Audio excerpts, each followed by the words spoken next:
It's our first episode of 2019, and we're excited to have Hannah Kovacs join us today. Hannah is originally from Halifax, and after graduating with a degree in international relations, made her way to Toronto. While working at a tech startup, she began teaching fitness classes on the side, and her passion for that has led to a full-time business called HIIT with Hannah.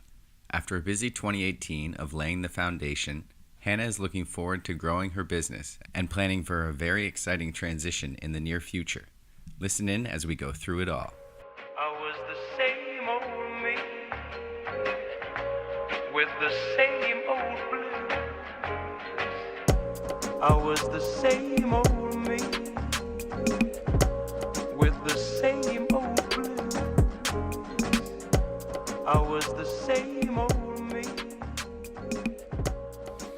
Okay, cool. Well, I think we'll get started. So we are back for another episode of Brand New View. It's our first episode in the very, very new year of 2019. Happy New Year, everyone. We're here with Hannah Kovacs. How you doing, Hannah? I'm great. How are you guys? Doing well, thank you. Doing well. Feeling great. Did you enjoy your break? Yes. It was full of food and drink and laughter. It was awesome. That's the way it should be. That's great. Feeling rejuvenated, ready to tackle the new year. Yes. Yeah. There's nothing worse than coming back from a vacation feeling like you need a vacation. And I actually don't feel that way. So it's nice. That is nice. That's perfect. And that can happen more often than not. I mean, people think they're taking a break and then they're just on the go all day, every day for the holidays. And yeah, before you know it, they're back at work. Yeah. Couldn't agree more. I love just taking a week doing nothing. Yeah. Yeah. The best. Chill with the cat, Mello. Your boy. Every now and then. Well, Hannah, so a lot of the people that we've interviewed so far are from the East Coast, and you as well. Yeah. Grew up there. You're from Halifax, but now you're in Toronto. We kind of wanted to know, what was it like growing up on the East Coast? Is there still some influence that you take with you today? Yeah. I think the East Coast identity never really leaves the East Coaster. And it shouldn't, because I think it's something that's truly like fundamental in how we were brought up and the values that were kind of instilled in all of us. I think that's a common denominator among all East Coasters, no matter what province you're from. So that's an identity that I've really held on to, especially moving to Toronto in such a diverse city, which I love. And I really value the diversity. But the East Coast values, of family and friends and community and kind of that close-knit feeling, that's something that I've kept, despite moving to a big city where it's very easy to feel like a lone wolf. And I definitely felt that hard when I moved here 6 years ago. So it's been nice to kind of maintain and connect with other East Coasters who live here, because there's a huge kind of diaspora of East Coasters who live here in Toronto, which is nice. So I never feel like I'm too far from my roots, and it's just a short flight away too. So that's true. There are several of us up there. Yeah. Hustling and grinding. Oh yeah. Definitely. Well, that's good that you managed to try and keep that theme with keeping a close community and having a good group of friends as well. Yeah. That's good. But before you managed to get your way over to Toronto, you did do university in a very quaint small town in New Brunswick, Sac Vegas, the other Sac Vegas. Yeah. How was life at Mount A? Yeah, life at Mount A was awesome. I think anyone who went to one of the small town universities on the East Coast can definitely relate. Like, you live in a little bubble where, the grocery store is a 30-second walk away and the liquor store is maybe like 45-second walk. Like, it's just everything that you need as a student is right there. And that includes your friends. It includes like the bar that you guys all go to. It's just a very insular society. And I consider myself very lucky because I still have like such a strong friend group from Mount A. They're my friends for life. But I think one of the things that I left Mount A really wanting for myself was to kind of plunge myself into a more diverse environment. And that's partly what attracted me to Toronto, because to Mount A's credit, it's a liberal arts school, so there's people from all walks of life, but it was very, like white. to it Fair, there fair. just to like say it very plainly, and we all came from like very privileged backgrounds. Like we haven't known, a lot of us haven't known hardship the same way that people in Toronto that you might ride the bus with or ride the subway with. So I found it a little bit insular that way, and I really felt like I was like, I want to get out in the world and meet people who have really walked a different path in life. But that would be like probably my main critique. Otherwise, it was just amazing. Like the quality of education there was amazing, and I made friends for life, as most kind of undergraduates do. And You just had a reunion, didn't you? yeah, we had a 5-year reunion, which was crazy, in May. And a lot of us are now getting married, so we're kind of like traveling all over the place for each other's weddings and stuff. So it's fun to come full circle. That is fun. What did you study there? So I actually did my honors in international relations, but if I could do it all over again, and I had a conversation with someone about this the other day, I would have done business. I don't regret doing international relations because I think it was nice to have a worldview on current issues, and it was very interesting, like very intellectually stimulating. But if I look at what I'm doing now, and if I could do it all over again, I would have done a commerce degree, hands down. And did you have an idea of what you wanted to do after university at that point? No, I think I was the typical confused undergraduate. Like research was something I was quite good at and enjoyed. So I had, my thesis project that I did for my honors, and it was in immigration policy. And I was super interested in that from a policy side of things. And so that's how I found my master's program at Ryerson. And so I actually applied in my 4th year and then got into the graduate program to start in the September right after. So I graduated in May, packed up all my stuff, drove out to Toronto with a girlfriend, and then started my master's that September. So it's kind of like that's something that happens, I think, because people almost freak out. They're going to be like, what am I going to do? Well, I might as well do more school. Again, no regrets. It was like a very genuine interest of mine. Like I found it fascinating. Immigration policy in Canada is actually super complex and fascinating. So I thought, I can see a future for myself there. But what I wasn't aware of, and I think this is what a commerce degree would have shown me, is that the vastness of jobs, generally speaking, and the ability, especially now, to create a job that you want for yourself, and whether that's working at a company or working for yourself, it's very possible to do. But I just didn't have that view. I just wasn't exposed. It's not like something we're taught in university. It's not something that our profs speak about. So I know exactly what you mean. I was the same way. I Right? just wasn't aware of all that. No, yeah, like you don't understand how your soft skills, like your personality, your ability to connect with one another, your ability to speak, and like critical thinking, and like being a highly analytical person. These are all like softer skills that are very valuable in how they translate into the real world, into the job market. But I think what we're not taught in university is how to apply those to jobs we don't even know exist. So we have a more narrow view on traditional career paths. And it's something like I loved chatting about. I could talk about that forever. But Hey, us yeah. too. Yeah. So much so we started a podcast. There's a whole nother world out there. It's amazing how little we know until we're out. Or I always felt that way anyway. Yeah, like and especially when I don't know about you guys and your close group of friends, but if you look around the people who you surround yourself with, my group of girlfriends are insanely smart. Like I'm so proud of them. They're all like lawyers, doctors, dentists, PhDs, like clinical psychologists, therapists. Like, I'm not kidding. These are like top of the line. They're just like the smartest girls in the game.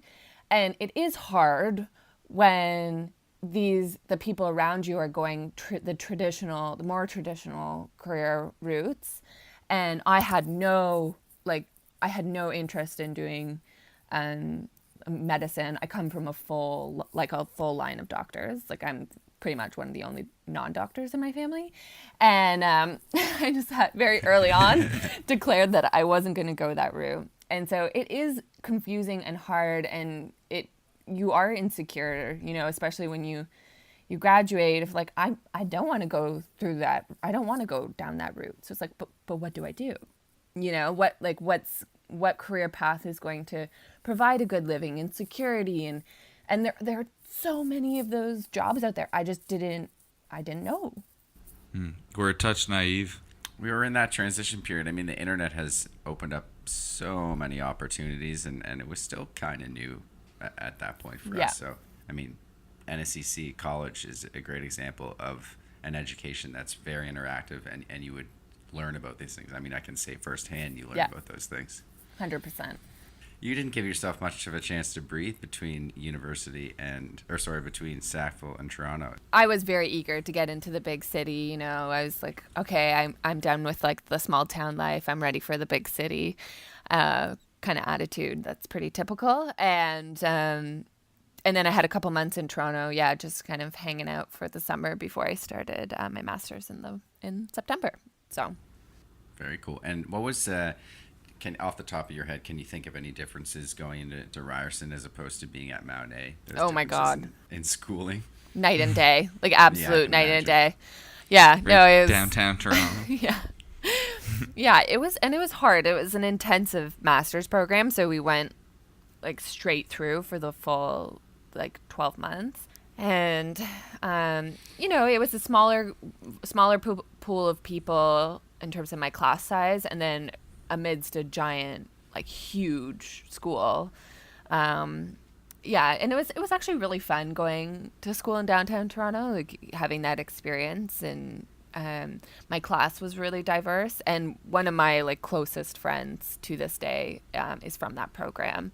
But beyond this one friend of mine, I didn't really make connections outside of that. It was kind of like a more like head down, do your research. It was more kind of like an individual experience. And so whereas in university, like, there's a big like gaggle of you, right? And like you do everything together, and it's just the posse. Yeah. So the experience was very different. And going from, that insular community where you had all your best friends, you were living with your best friends, like you had very few worries. And then going, to adjusting to a city, and I had no idea what I was in for in terms of making that adjustment. I just thought, oh, well, like I did, I've done my time in a small town. Now I'm ready for the big city. And it was like probably one of the hardest years of my life. It's that first year transitioning, not having that group. Yeah, it was so tough. Like nothing could have prepared me for it, which is kind of good. At least I didn't know what I was in for. But it was a hard transition. Threw yourself in the deep end. Yeah, and going into a master's and it being intensive, and kind of the academic standard is upped, definitely. So I learned a lot. Like, I loved the subject matter. It was super interesting, but it was a tough transition. That's true, but I think you learn a lot about yourself when you throw yourself into those types of situations. Yeah. Where it's a do or die kind of. Yeah. So what after Ryerson, what came next? Yeah. So after Ryerson, a good friend of mine, he was finishing up his law degree and is very entrepreneurial, and we were having lots of interesting discussions around kind of how people experience the immigration process in Canada and how complex it is. And especially as like a non-English speaker, filling out the government forms is just like so incredibly difficult. The majority of the reason why immigration applications across the board are rejected is because they're not filled out properly. So that creates a huge backlog and so on and so forth. So he had more of the technical expertise, and I obviously had the subject matter expertise. And we built essentially over a few months, we built an online platform that adapted the government immigration forms into like a very user-friendly web platform, just to kind of streamline the experience for anyone filling out the form. So like it would pre-populate a lot of the information that you would, the generic information that you had to enter a million times. It would just like pre-populate it throughout all the forms, and there would be explanations of each section as you go through. So it's a great concept. And we still, to this day, him and I laugh about it because it's like still such a great idea. And we actually had made contact with like a former, and had meetings with a former Minister of Immigration, which was huge. Like there is interest in this at, quite a high level. But ultimately, being a very newly graduated student who needed to work, and the business partner at the time, my friend, we were not good business partners. He is someone who is like very talented and so smart, but is very much a lone ranger. Like Fair. Yeah, there wasn't that synergy between us, and I was put in a position where I was like, okay, pretty much have to figure out what I'm going to do to be able to support myself and make a living in one of the most expensive cities in the world. And so ultimately had to back out, which was really tough for me because it was something I was so passionate about. I had learned so much. That was my introduction into the tech world that I still work in to this day.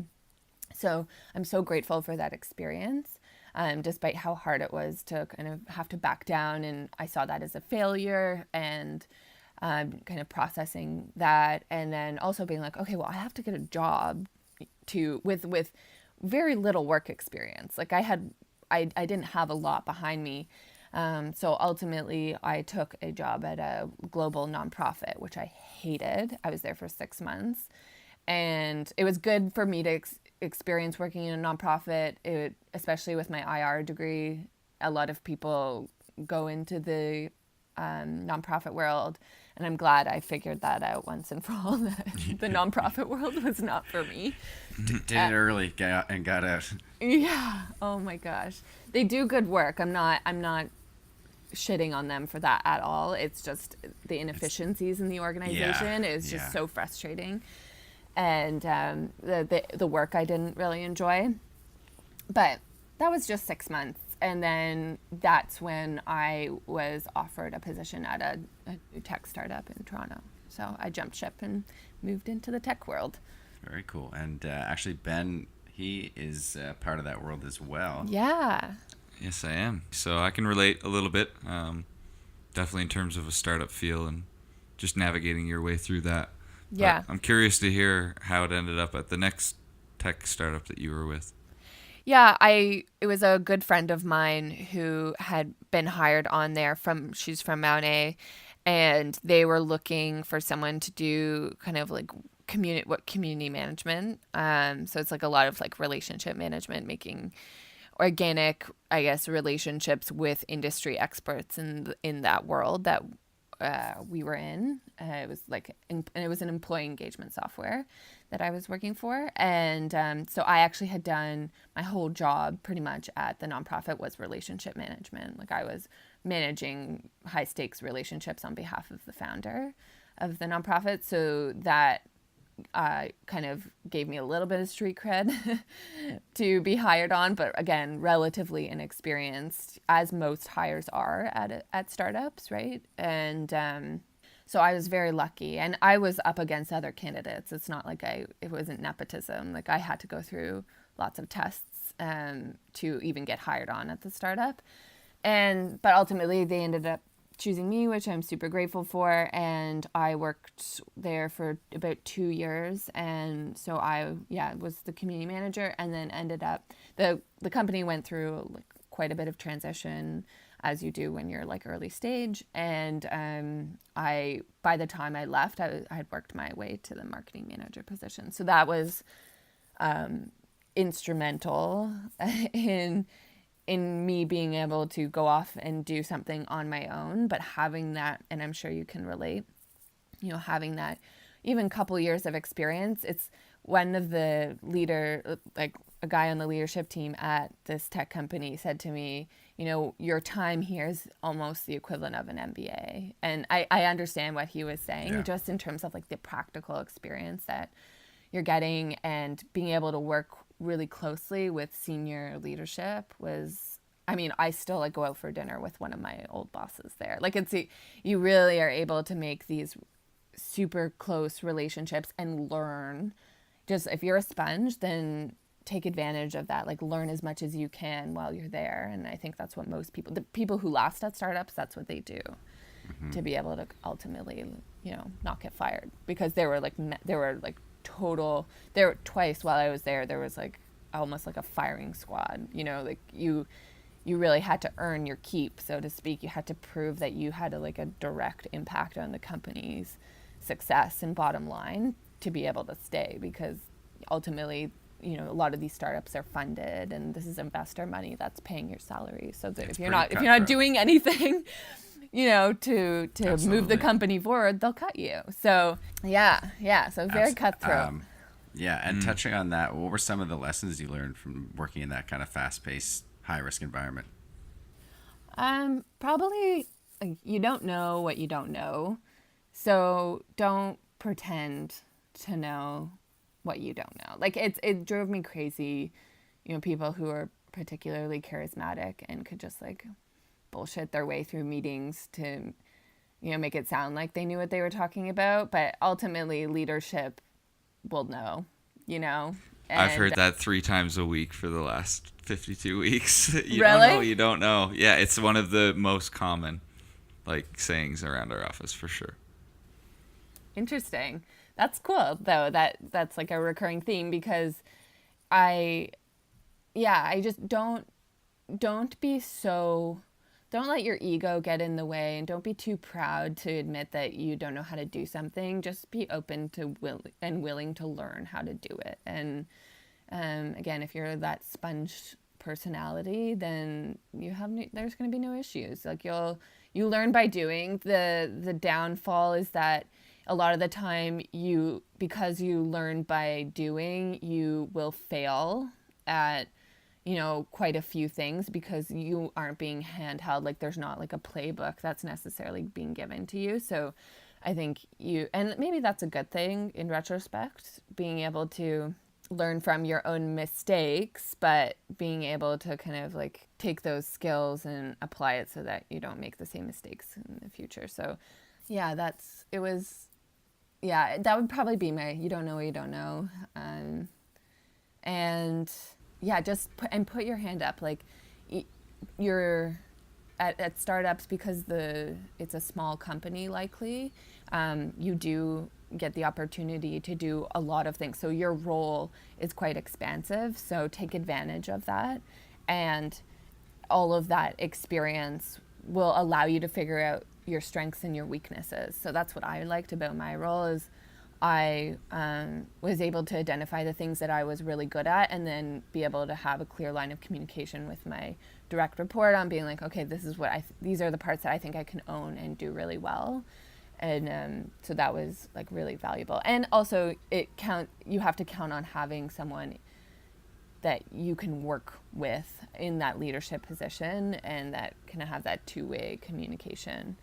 But that's not always the case, again, at startups, right? Because sometimes even in leadership positions, they might be relatively inexperienced themselves. So it's certainly an interesting, you have to learn so much so quickly. And honestly, you don't even know the lesson until it smacks you in the face. So it's quite the world. You have to always keep an open mind for sure. Yeah. And pick yourself up. Like I try not to take anything home. Of course, I try to just leave it there, chalk it up as a lesson to be learned.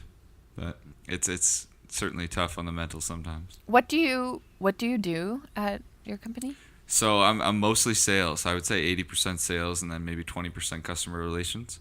And it's funny, you were talking, you know, just how you kind of have to be learning and sponge, like we always say, always be closing.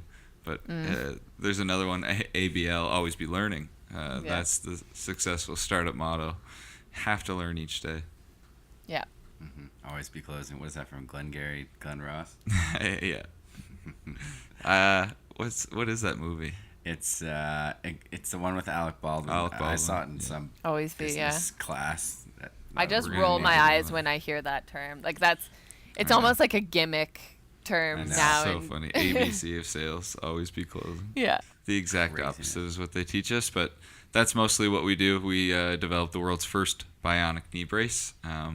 I feel like exactly what you said. It's kind of like blending an MBA into a practical situation. So I'm thankful I've been able to take a lot of notes along the way. Yeah. Every day is a new challenge, which is fun. No 2 days exciting. can be the same. Yeah. Yeah, it's Can be great. stressful, but it's exciting. Definitely. I mean, that's the most challenging part is just managing, well, for me, my emotions. Oftentimes we hear 100 no's before we hear that one yes. That can be deflating for sure. And obviously, when you're trying to learn as much as you can on the fly, there's going to be a snag or two. So you got to understand that there's usually 2 steps taken back before you can progress any further. But Yeah, it's hard. I think it's hard to have that confidence to get back up and be like, it's okay to fail. Like, it's okay to, having that confidence or when you're early on in your career is hard. So I think, to anyone who's early stage, like we all are early stage in our career, don't take those failures or those hiccups personally. It's a result of your inexperience, and I think humility is a huge part of that, and that's one of the best pieces of advice I've ever gotten is like, have humility in especially as you're going through the early stages of your career, and like you in the grand scheme of things, you don't know a whole lot. and like just laugh a little. be yeah, humble. and Hold just Laugh up, at own hold up, it. yourself. hold up, It's hold up. okay. I used to. Okay, it wasn't until I snapped in after reading a quote. I used to always ask, why is this happening? Like, why is this going wrong? Why does this mistake continue to happen? And then I read the quote. It says, why is this happening to me? Versus, what can I learn from this mistake? What can I take from this? Right? Instead of asking yourself, why is this happening to me, or why is this continuing to happen? What can I learn? What can I learn from it? And Different until I perspective. started thinking that way, things got so much easier at work.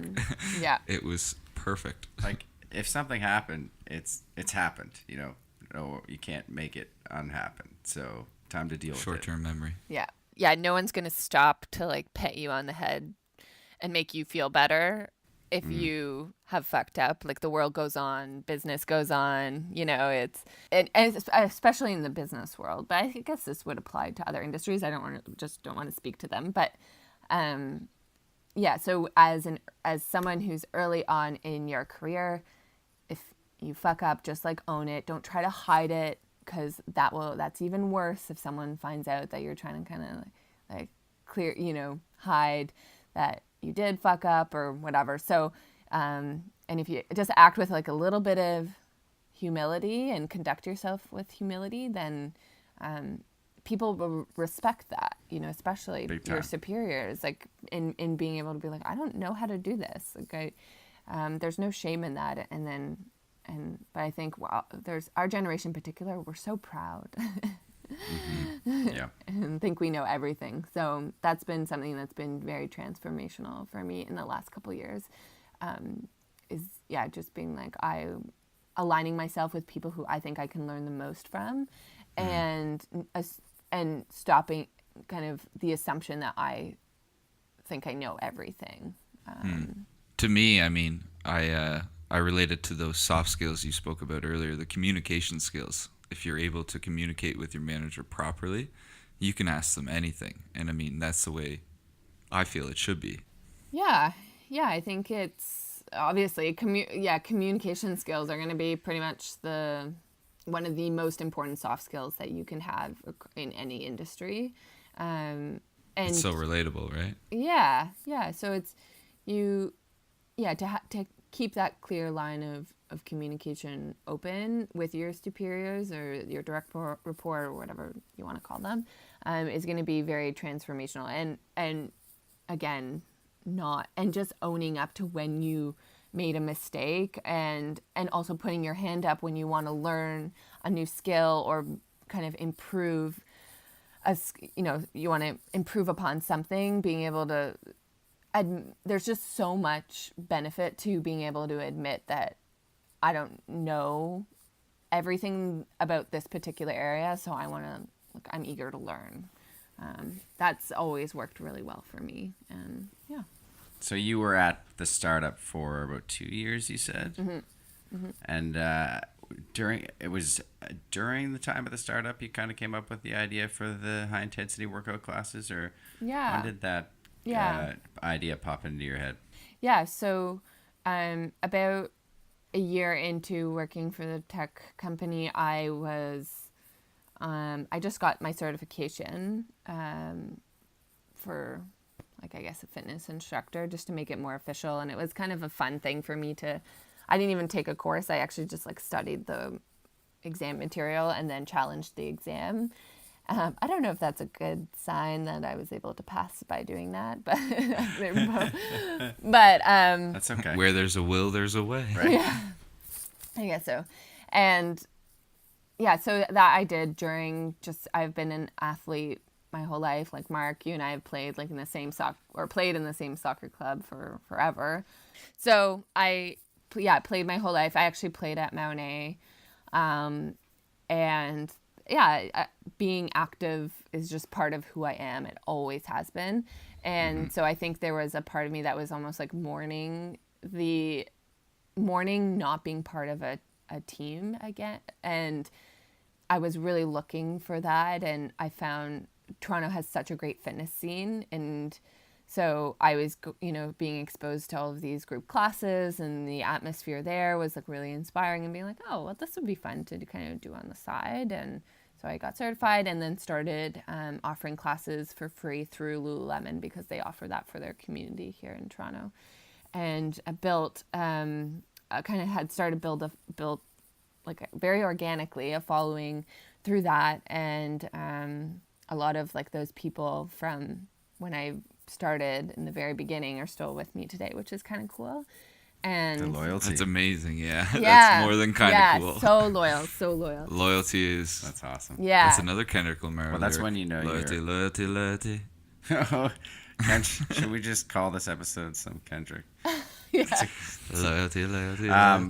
But yeah, I mean that's so cool when you created a product or a service that truly resonates with people. Loyalty is the thing that you will see, the common theme. Yeah. No, what I offer in terms of the actual fitness experience isn't like groundbreaking. It's a group fitness class. Like I'm creative.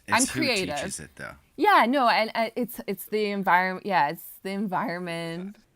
It is. Yeah, I'm just saying, like, it's not like a disruptive product or service that I'm offering people, but it's a community feel, and I am creative. Like, I really take pride in how I design workouts, and I really try and make it fun and interactive. And so I think I put a little bit more thought into my workouts than kind of the average person. But when it's all said and done, it's like it's not that different. But what we were able to cultivate was, just like a really family feel. Maybe those East Coast values kind of were able to influence that a little bit. But it was just a 1 hour a week that all of these people from all over the city, it's such a diverse crowd. Everyone has a different reason for showing up and being there. And it was that 1 hour of the week that, we could all be together and like sweat it out and just have a great time and listen to awesome music. And so that's kind of what I've tried to embody and replicate to this day. That's cool. It's not just an hour of working out. It's a social hour as well. Yeah, totally. It really is. And I try and design the workouts to be social, too, now that I'm thinking of it. So it is a unique experience, but it's, anyone can do it. It's just, you have to understand what makes people tick and or the reasons why people are showing up, and really kind of capitalize on that. So you started with, it was just 1 hour, and then When did you realize that it could be maybe potentially a bit more than 1 hour a week? Yeah, so Lululemon had opened up a cool space above their flagship store on Queen Street.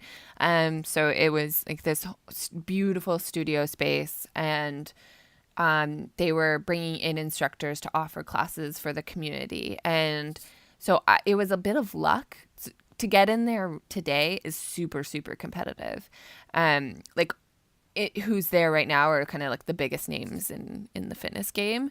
So I don't know now, like relatively speaking, I'm a smaller fish than kind of the other people in the pot, but I have, I think, one of the best communities there. And so it was partly good timing because they had just opened and my classes were really filling up at this other Lululemon location. So they actually recommended that I get in touch. And so I was lucky enough to get into this it's called the Attic above the Lululemon store. So it was probably then that I figured out, like, my classes were really full, and I was offering them for free. So I actually, because I was working full time, I was doing this for pure enjoyment. Like, I didn't need the money. I enjoyed it so much. I was like, this is like a highlight of my week. And then once things, really the momentum started building, and I was like, man, I love this. Like, this is something that I feel most like me when I do it. And I'm young enough that maybe I can test the waters in doing this full time. And maybe there's a way to bring my tech background into the fitness world. Maybe I could stitch something together that could support me full time. If I have like this supportive group around me, I think I can do it. So that was obviously near the end of my time at the tech company, about 2 years later. And so I jumped ship. I was like, I'm going to build a digital product, a digital HIIT with Hannah product that I can, provide a platform for people to do my workouts and on a broader scale, which is, again, not like it's not disruptive. It's not, groundbreaking in any way, but it was a way for me to kind of bridge the gap between the two worlds that I really enjoyed. And then obviously in the meantime, as a way to pay my rent, teach full time, or like as much as I could manage to pay my rent. So, and as a way to kind of build on my following and learn more from the industry, because I was still relatively new to that industry. And so I aligned myself with a couple studios in the city and set up some classes and left a nice salaried job to be self-employed. So here I am. That's okay. Well, you got to take some risks sometimes when you want the big payoff. Yeah. But I really like what you said before there when you're starting off, when you realize you're like, I feel the most like me when I'm doing this. I think that's such an important moment to recognize. Yeah, I think it was not that I need to be the center of attention, but I liked being able to command a room, and the energy that kind of emanates from everyone when they are working hard and supporting one another. And it sounds cheesy, but it's just a really great energy that I would feed off, and that I was able to kind of give back to the rest of to all my clients. So I felt very alive. And to this day, it doesn't matter if I'm up at 5:30 in the morning and I'm dragging myself to the studio. As soon as as soon as the class starts, I'm just like, I'm awake, I'm alive. I feel like me. It doesn't matter how tired or frustrated or upset, or it doesn't matter what emotions I was feeling prior to. There's just something that like switches on, and it's very odd, but yeah, it's very unique to teaching. So I was like, you know what, if I have a good feeling doing this, and if I can be crafty enough in how to make a living out of this, like, why not? And if it fails, that's okay too. I really I set myself up so that if this doesn't work out, it doesn't mean that you're a failure, that it just wasn't meant to be. And so I think that helped going into it, being like, it's very probable that this won't be sustainable for you, or that you might not be able to build the career that you'd hope to. So having that expectation going in really helped me not put so much pressure on myself. Yeah, you approached it in a healthy way. Yeah. What would you find a typical day looking like, as well as so week to week? So right now, my day, usually 3 times a week, it starts very, very early in the morning. And each day I wake up at like 5:30 or 6 or whenever it is. I'm like, why do I do this to myself? But again, once I step inside the studio, it all The changes. octagon. Yeah. It's very weird. But yeah, so I try, and it's taken me a while to structure my days smartly, but I usually, a couple times a week, I do have early morning and then late evenings, but I've been a lot smarter in how I've structured my days. So I'm up 5:36, and then I have kind of periods of time throughout the day that I do like all of my admin work. And then of course, like the other half of what I do is tech freelancing. So everything that I was doing at the tech company, I do freelance for clients around the world. So I have to be very smart in how I divide up my day. I have to have kind of the chunk of the day, of the daytime, to be able to service like my freelance clients. And then usually I'm teaching, outside of business hours in either early morning or after work. So it's a lot, because sometimes I feel like I'm working all the time. But again, it's been, how long has it been now? It's almost been a year and a half, I think, of knowing what works for me. And I've totally burnt myself out by having too many long days, and then I can't give like the best version of myself, to my clients on both ends of the spectrum. So that's been a huge learning curve, is like structuring your day so that you're not like exhausted to the point of like you can't keep your eyes open, and then you're not doing good work. So Just out of curiosity, have any of your freelance clients become HIIT with Hannah clients? Actually, I have 2 of my clients are gyms in Toronto, so I've built their websites. Oh, cool. And yeah, so there's like a little bit of blending between the 2 worlds, which is kind of cool. But yeah, I have a client in San Francisco. I work with someone out of Seattle. So they're kind of all over the place, but there's a couple local in Toronto that, know that I'm part of this world. And it's actually really funny explaining to my clients kind of the other part of what I do. And they're like, oh, that's a very interesting mix. Yeah, well, keeps me busy. Yes. So yeah, in terms of innovating your product and growing it and getting more awareness out there, are there certain things that you're trying to do, or partnerships that you may have planned for in the future? Well, yeah, just to touch on kind of like the whole social media aspect of things, it's well known that in the fitness world, like social media is a big kind of player, and social media, and obviously Instagram is a very powerful tool in how a lot of fitness professionals grow their brand, grow their following, whatever you want to call it. But it's been a personal struggle of mine to kind of like really harness social media and use it to grow my business, because I'm more of a word of mouth type of person. Like that's the way that HIIT with Hannah has become successful in Toronto, has been word of mouth. I attribute a very small portion of my success to social media. It's a way for me to like represent the brand and reach a wider audience and so on and so forth. But I'm not great at that kind of like very Instagram focused way of promoting myself.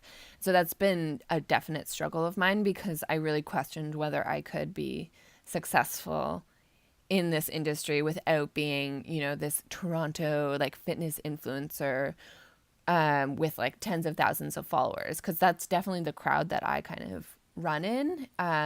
But it's been cool to kind of now I feel that I am successful in the way that I want to be successful, and kind of detaching my definition of success from how many followers I have. Like I don't take a very keen interest in Instagram. Like I post when I have something useful to post or something that I actually want to share, but I'm not treating it like it's the be all end all of my business.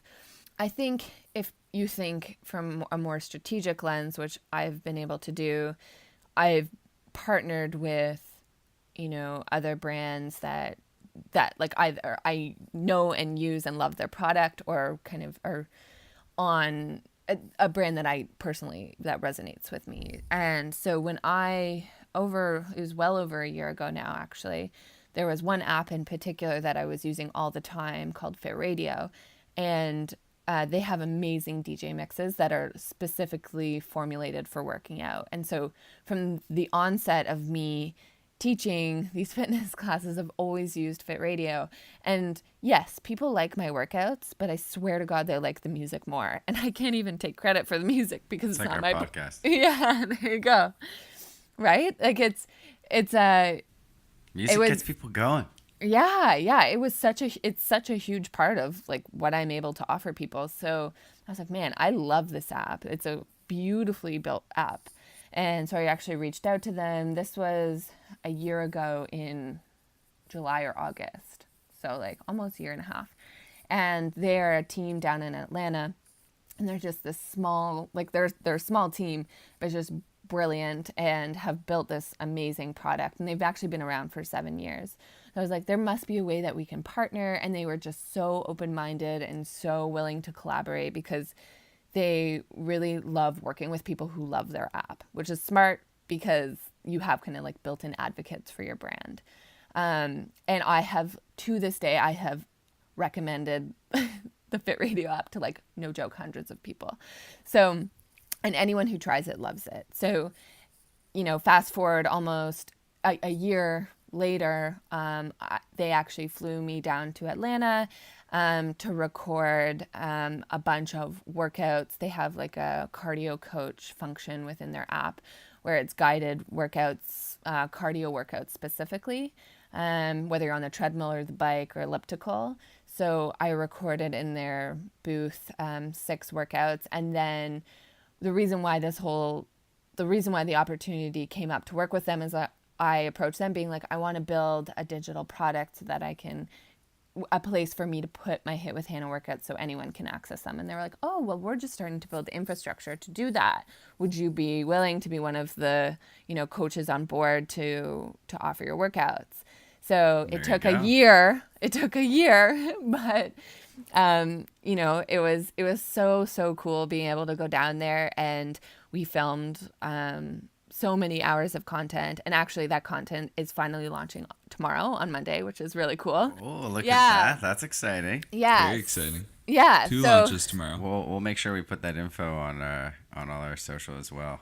Yeah. It's like, and I'm not the only one. There's a handful of coaches that are doing it, and it's just been such a great experience to work with a great company, and that just have a genuine interest in partnering with people who have something great to offer, but also that are just like that are easy to work with and collaborative. And so I consider myself so lucky to have crossed paths with them. And it's cool because a year later, when I left my job, I was like, my number one goal is to be able to build a digital product. And there was no way I was building an app on my own. That's just like not possible. No matter how talented you are. Yeah. So I took another approach and was like, who can I partner with? And it just worked out. And there were times where I wasn't sure that it was going to work out. There were lots of bumps along the way. And, but the fact that a year later I could go down there and create the content that I had wanted to create was just such a great feeling. And I'm really proud of myself that I was able to do that. That's a really cool accomplishment. And you did a little photo shoot too.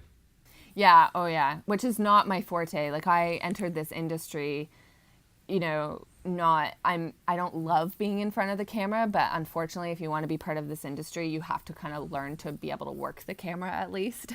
So that's been a good learning curve, and Work it. yeah, no, seriously, it's like visual content is such a huge part of the fitness world. Right. And It's so true. it is, like, whether Gotta you know like it your or angles not. and all that. Oh God, it's the worst. It's the worst. But I had professional coaching, so that's the only way I look half decent in those kind of content pieces, because someone was telling me what to do. Oh, don't sell yourself short. You look great. No, I think, seriously, it's not my forte. it's like, and move a half a centimeter to the left, and okay, Yep. so hold it right there.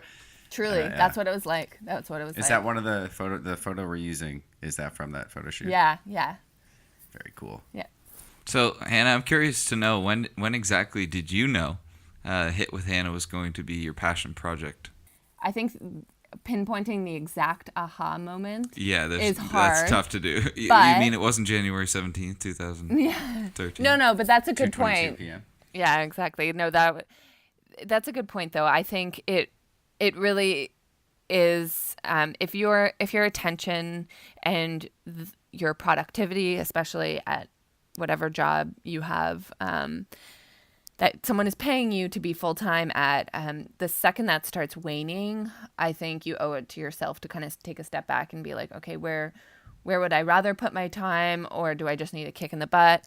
And I think for me, I was spending more time thinking about HIIT with Hannah and being, in a studio, running my classes than I was, putting in the work at my job at the time. So it didn't mean that I didn't like my job. I actually really, really enjoyed my job. Like, I worked with the best people. It was so much fun. But there was definitely a switch where it was like, okay, my attention has shifted, and I think I need to honor that curiosity and figure out if this is something that I want to make full time. But it's really difficult to have like one hand in one honey pot and then your other hand in the other. Like, it's not good for the company that you're working for. It's not good for your professional development. You at a certain point, you have to make that, big girl decision and say, okay, I'm going to shift my focus because my attention is naturally being pointed to one thing. And it's not fair to be at a job and be half there. So Yeah, I totally agree with that. And I mean, that probably presented itself with a lot of different emotions for you. Do you mind walking us through those? Was there fear involved, or? yeah, oh my God, for sure. Like I was catching up with my girlfriends over the holidays, and I said 2018 was the most insecure year of my life. Like, it was, from a financial standpoint, from an emotional standpoint, like it was, I was leaving, a very secure job for self-employment. I took a huge pay cut. And it was fear of failing for sure, but it was also like, is this sustainable? Like and now, especially, as you get older and you're starting to think about the future and all that, at the time I was like, okay, I just want to see if this works. But I was petrified to also, what people would think, like, oh, I was, leaving a stable position, at a great company, and to become a fitness instructor. And again, like, there's nothing wrong with, like, being a fitness instructor is an amazing job, especially if you're passionate about it. And but I did field comments from friends being like, oh, like, isn't that kind of a step down from what you're doing? Are you sure you want to do that, or? Yeah, for sure. People trying to has an Instagram account. yeah, exactly. And like, I mean, I wasn't leaving my job to become Insta famous, and that's like, to this day, I have zero goals to do that. But yeah, it was a shake. Your confidence was shaken because in some people's eyes, you were taking a risk, or you might have been taking a step down, quote unquote. But at the end of the day, it's like, fuck that. No way. Like, you know what I mean? Like, I have the privilege to be able to do this. First of all, the support of my friends and my family, and, knowing that I'm not going to be out on the street. Like, it's such a privilege to be able to take a leap like that and feel like you're supported. But it didn't make it any less scary or insecure for me, to take that leap and kind of transition careers and so on. So Yeah, lots of fear, lots of self-doubt, but like I can confidently say now, year and a half later, like it was the best decision I ever could have made. Like I have zero regrets. And would you say that even though it was one of the most stressful and fearful years of your life, it would also be one of the best years of your life? I think 2019 is going to be one of the best years of my life. There it is. Yeah. Yeah. You like Ditto, that. samesies. I was just about to ask. I was just about to say, I loved where you've come from. We're proud of you where you're at, but where do you see yourself in the future? So, Yeah, I mean, isn't that the golden egg question? Like it's only recently become more and more clear to me.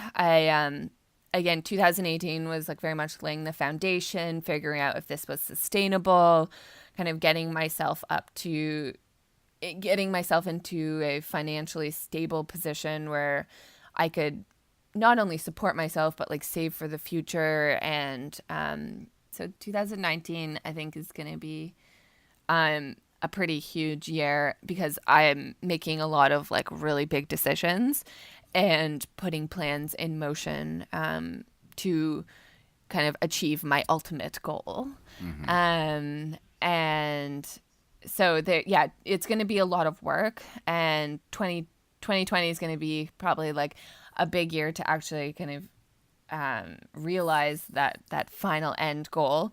But I actually get married in September, and then after that, my big focus will be moving back to Halifax to open my very own fitness studio, which it's so scary saying that out loud, but it's, as I mentioned, like really especially recently, formulating the plans to actually make that happen and kind of putting those initial steps in place is huge. And I've been able to do that. So, it's really exciting, but That is super exciting. Yeah. Good to know you're planning on making your way back over here. you'll have 2 memberships the moment you arrive.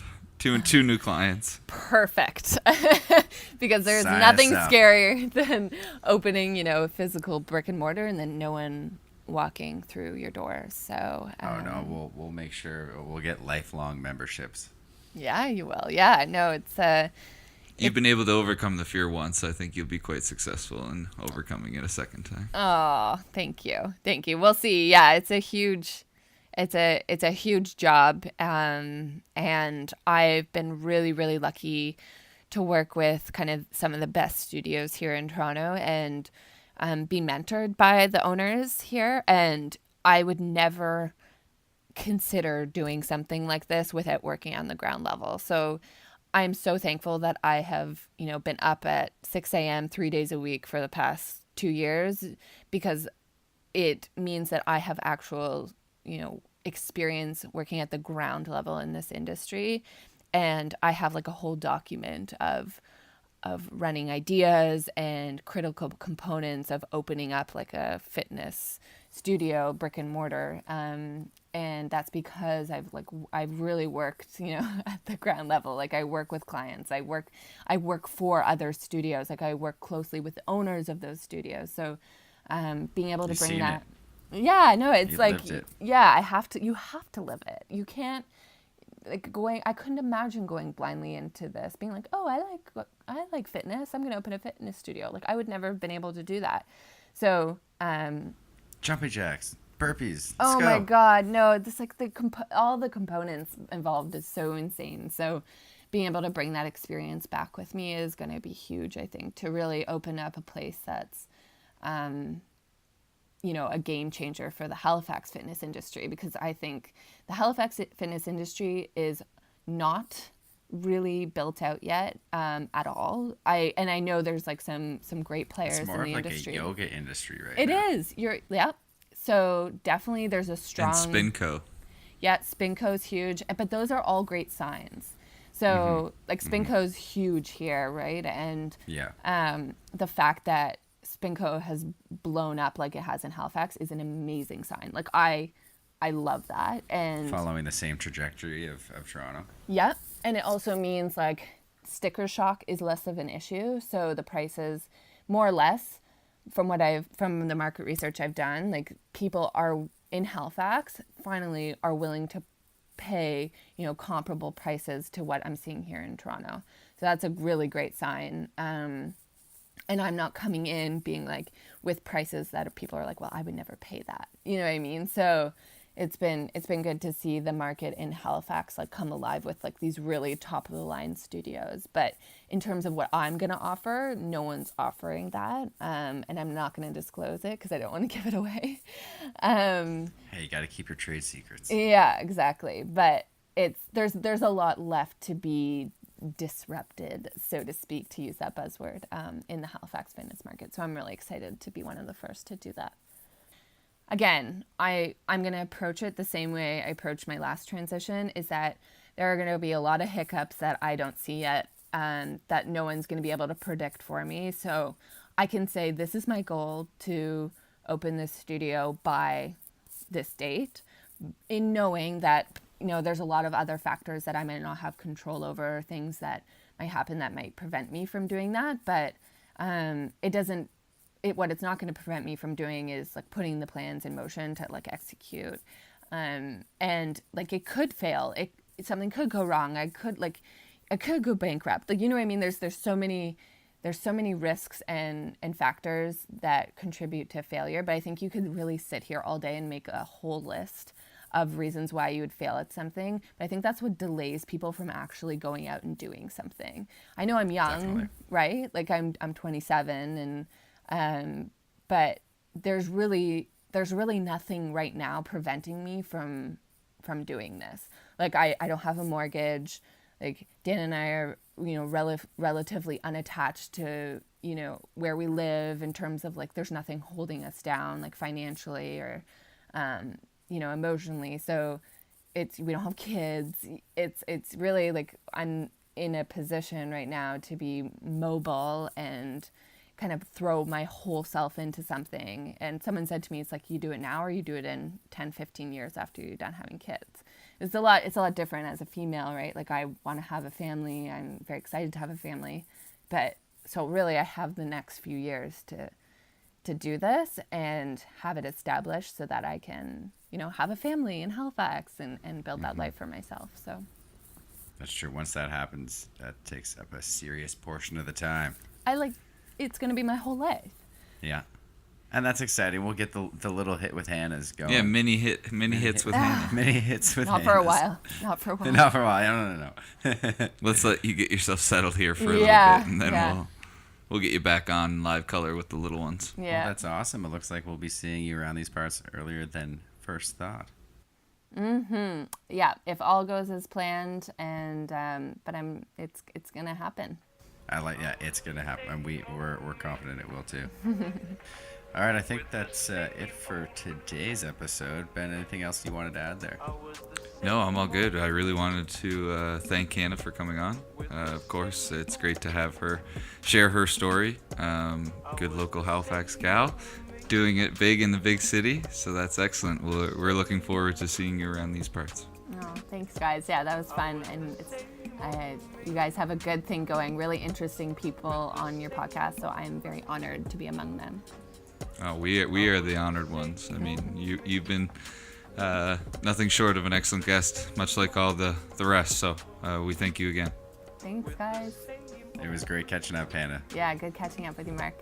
Okay, we'll Cheers. talk soon. Okay. All right, for that, it's Brand New View.